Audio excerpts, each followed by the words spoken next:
Resistance is a time-honored biblical tradition. The heroes of the Bible stood up to the principalities and powers of this world and declared that God shows us a better way of living, and that way is the way that they will follow. In the book of Acts, Peter and the apostles explicitly say, we must obey God rather than any human authority. For the past 3 weeks, we've been looking at unusual ways to participate in the resistance of oppression and evil and instead to show love and justice. In other words, to obey God when human authorities are instituting oppression and evil. Today, we conclude this brief study, turning to our scriptures to learn how art can be its own form of resistance. From music to painting to films to poetry to dance to drawing to handicrafts, art has always been used to tell the story of the possible. Scriptures being written rely on our hearing and our imagination to tell the story of the possible. So I won't be focusing so much on the visual arts directly today. Remember, though, that all of the arts, not merely the ones we focus on today, have been used to criticize injustice, to celebrate freedom and liberation, and to highlight diversity and equity. Let us practice love and resistance in this time of worship together. I remember there were work projects that was Christmas in July. But today's two readings we usually associate, or I do, with Christmas time. And the first lesson has to do with after Mary received a divine revelation from the angel Gabriel about the child she was bearing. She visits her kinswoman Elizabeth, who is also expecting. I can only imagine the tone of this message was very cheerful and joyful. Hear now the reading. And Mary said, my soul magnifies the Lord, and my spirit rejoices in God my Savior. For God has looked with favor on the lowly state of this servant. Surely from now on all generations will call me blessed, for the Mighty One has done great things for me, and holy is God's name indeed. God's mercy is for those who are in awe of God from generation to generation. God has shown strength with his arm, and God has scattered the proud in the imagination of their hearts. God has brought down the powerful from their thrones and lifted up the lowly. God has filled the hungry with good things and sent the rich away empty. God has come to the aid of his child Israel in remembrance of God's mercy, according to the promise God made to our ancestors, to Abraham and his descendants forever. So the second lesson is also a Christmastide type reading, and is sometimes called the Song of Hannah, for the praises to God. The backstory is that Hannah was favored but a barren wife, who was taunted by the other wife who had children until Sam was born and dedicated. Hear now the reading. Hannah prayed and said, my heart exalts in the Lord. My strength is exalted in my God. My mouth derides my enemies because I rejoice in your victory. There is no Holy One like the Lord, no one beside you. There is no rock like our God. Talk no more very proudly. Let no arrogance come from your mouth, for the Lord is a God of knowledge, and by him his actions are weighed. The bows of the mighty are broken, but the feeble gird on strength. Those who are full have hired themselves out for bread, but those who are hungry are fat with spoil. The barren has borne 7, but she who has many children is forlorn. The Lord kills and then brings to life. He brings down to Sheol and raises up. The Lord makes poor and makes rich. He brings low and he also exalts. He raises up the poor from the dust and he lifts up the needy from the ash heap, to make them sit with princes and inherit the seat of honor. For the pillars of the earth are the Lord's, and on them he has set the world. He will guard the feet of his faithful ones, but the wicked will perish in darkness, for not by the might does he one prevail. The Lord, his adversaries will be scattered. The Most High will thunder in heaven. The Lord will judge the ends of the earth. He will give strength to his king and exalt the power of his anointed.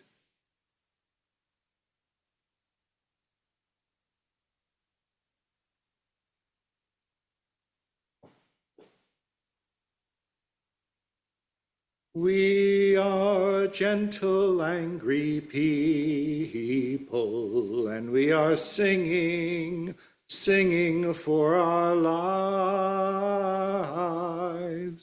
We are gentle, angry people, and we are singing for our lives. Can you sing that with me? We are gentle, angry people, and we are singing for our lives. We are gentle, angry people, and we are singing for our lives. We are gay and straight together. We are gay and straight together, and we are singing for our lives. We are gay and straight together, and we are singing for our lives. We are young and old together. We are young and old together, and we are singing for our lives. We are young and old together, and we are singing for our lives. We are a justice-seeking people. We are a justice-seeking people, and we are singing for our lives. We are a justice-seeking people, and we are singing for our lives. To tell you the story of that song, we have to go back nearly half a century. 1977, Harvey Milk was elected to the San Francisco Board of Supervisors. He was sworn in as a supervisor on January 8th, 1978, becoming the most high-profile gay person in the country. In the fall of that year, John Reed Sims founded the San Francisco Gay Men's Chorus. His original mission was simple: to include more music in the local Gay Freedom Day parade. But when over 100 singers came to the first rehearsal, it became clear that something much bigger was about to happen. Less than 1 month after their first rehearsal, Supervisor Harvey Milk and San Francisco Mayor George Moscone were assassinated inside City Hall. On that evening of the assassination, over 100 members of the San Francisco Gay Men's Chorus attended a candlelight vigil along with thousands of shocked and grieving San Franciscans. A friend of mine, Carl Brown, was one of those singers. The chorus had a scheduled rehearsal that night, and the chorus members gathered. They learned a Mendelssohn piece, Thou, Lord, our refuge.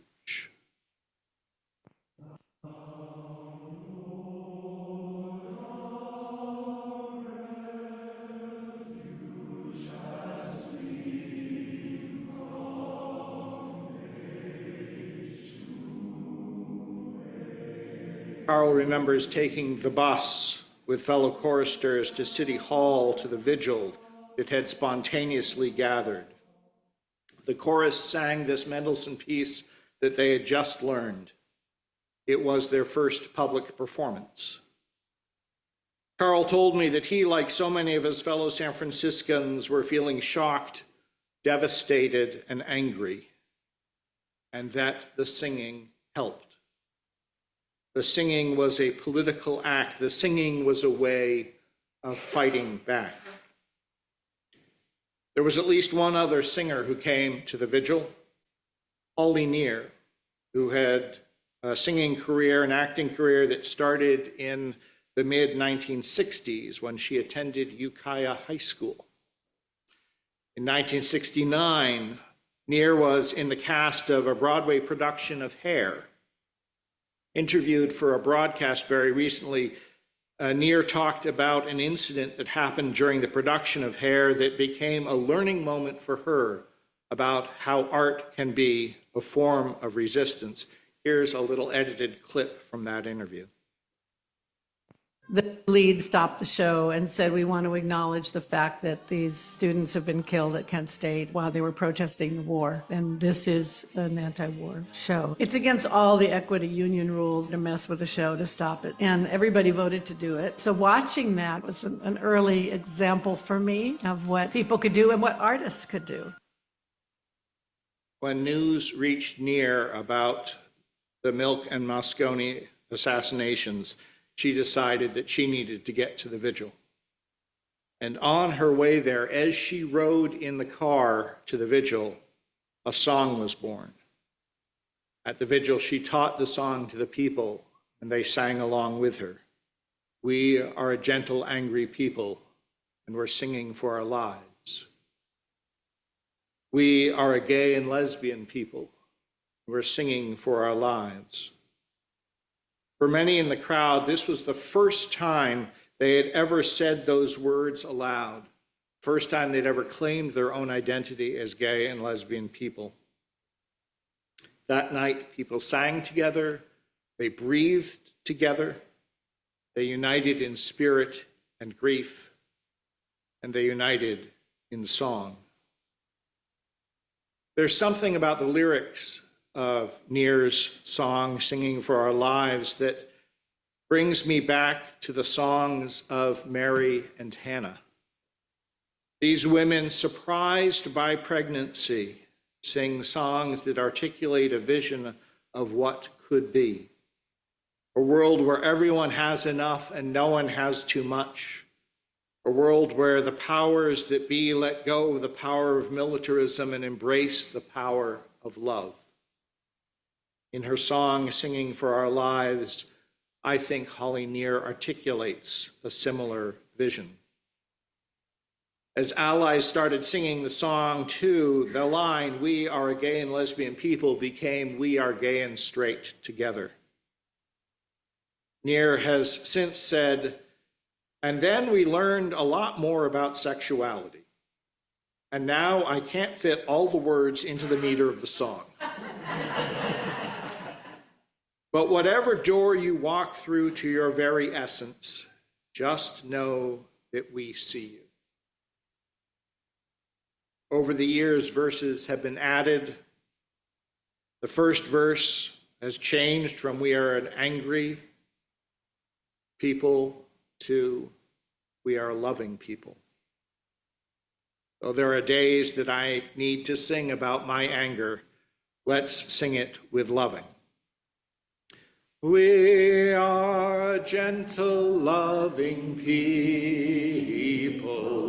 and we are singing, singing for our lives. We are a gentle, loving people, and we are singing, singing for our lives. We're a land of many colors. We are a land of many colors, and we are singing, singing for our lives.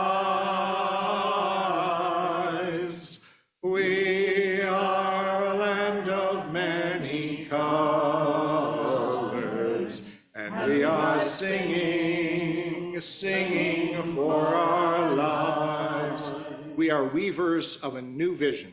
We are weavers of new visions, and we are singing, singing for our lives. We are weavers of new visions, and we are singing, singing for our lives. Songs are not the only art form that can be a form of resistance. Guernica may be Pablo Picasso's most famous work of art. Interesting that it is a palette of black and gray and white. It was painted in 1937, and the work depicts the suffering of the people of the town of Guernica in the Basque country of northern Spain. The town had been bombed by Nazi Germans and fascist Italians during the Spanish Civil War. According to one source, the town of Guernica was chosen because it was the first place in the Basque region of Spain where democracy was recognized. An eyewitness account of the bombing published in the New York Times said, Guernica, the most ancient town of the Basques and the center of their cultural tradition, was completely destroyed yesterday afternoon by insurgent air raiders. The bombardment of this open town far behind the lines occupied precisely 3 hours and a quarter, during which a powerful fleet of airplanes did not cease unloading on the town bombs. The fighter planes, meanwhile, plunged low from above the center of the town and machine gunned those of the civilian population who had taken refuge in the fields. This eyewitness account appears to have been one of the influences, along with photographs of the destruction of Guernica, that pushed Picasso to create this painting. Rather than painting the bombing raid itself, the painting depicts the horrors of war that civilians and even non-humans suffer. A genius work of art, the painting has become a universal symbol against war. I think of the musical Hamilton as simultaneously a statement supporting democracy and opposing racism and xenophobia. Genius art that is resistance to the oppression and evil in this world. And there's a reason that white Americans in power worked so hard to suppress the ghost dance, an indigenous religious act that was danced by many Native Americans from tribes and nations across the West. This art form was seen as dangerous to white supremacy. Anne Frank's diary, though published posthumously and after the war, remains a work of art that cautions us against the madness of fascism. As I've reflected on art as resistance, I've realized that art is a form of resistance that connects the other forms of resistance we've talked about during this series. Art can tell the truth in ways profound and emotional, and thus be a way to resist the principalities and powers. I don't know how many of you follow Andy Borowitz's Substack. I do, because he's a master of satire. God formally notifies Mike Johnson that he's going to hell. Disaster strikes the Bezos wedding when a tent from Amazon Basics collapses.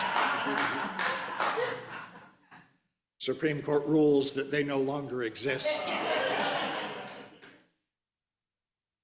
One of Borowitz's followers recently pointed out, satire is a powerful form of criticism.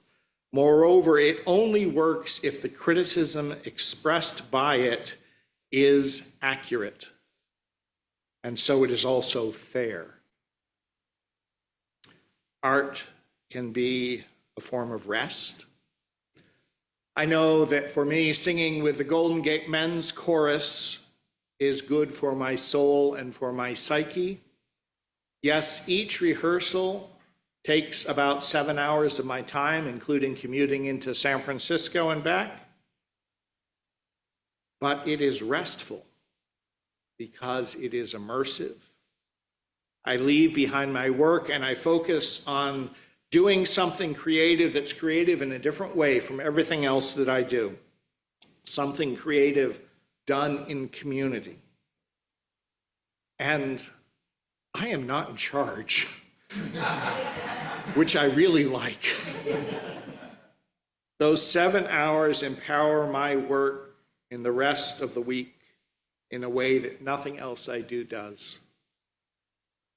Art can bring joy. When the Golden Gate Men's Chorus gets to our concert, we create beautiful music as a chorus, and we do it as a gay chorus. Perhaps not as out there gay as the San Francisco Gay Men's Chorus, but we are almost exclusively gay men, and we embrace our joy, and as I talked about last week, joy is resistance. The song that Hannah, I meant to show you this when I talked about these other forms of democracy. The song that Hannah and Mary sang envisioned the beloved community in a way that only art can. Guernica opposed war in a way that only art can. Hamilton supports democracy and combats racism and xenophobia in a way that only art can. Quilt making and novel writing and dancing and poetry and films can all resist oppression and evil in ways that only art can, even as they empower the movement for love and justice. So how about we sing a song that envisions and empowers the beloved community? If you don't know it already,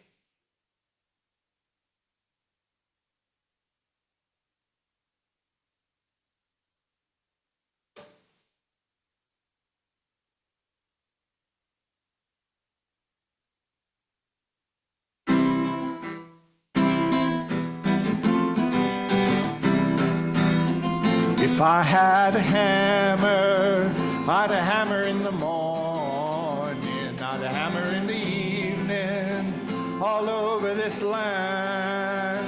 I'd hammer out danger, I'd hammer out a warning, I'd hammer out a love between my brothers and my sisters, all over this land. Ooh, if I had a song, I'd sing it in the morning, I'd sing it in the evening, all over this land. I'd sing out danger, I'd sing out a warning, I'd sing out a love between my brothers and my sisters, all over this land. Ooh, if I had a bell, I'd ring it in the morning, I'd ring it in the evening, all over this land. I'd ring out danger, I'd ring out a warning, I'd ring out a love between my my brothers and my sisters all over this land. Ooh, well, I got a hammer and I got a bell and I got a song to sing all over this land. It's a hammer of justice, it's the bell of freedom, it's a song about love between my brothers and my sisters all over this land. It's the hammer of justice, it's the bell of freedom, it's a song about love between my brothers and my sisters all over this land.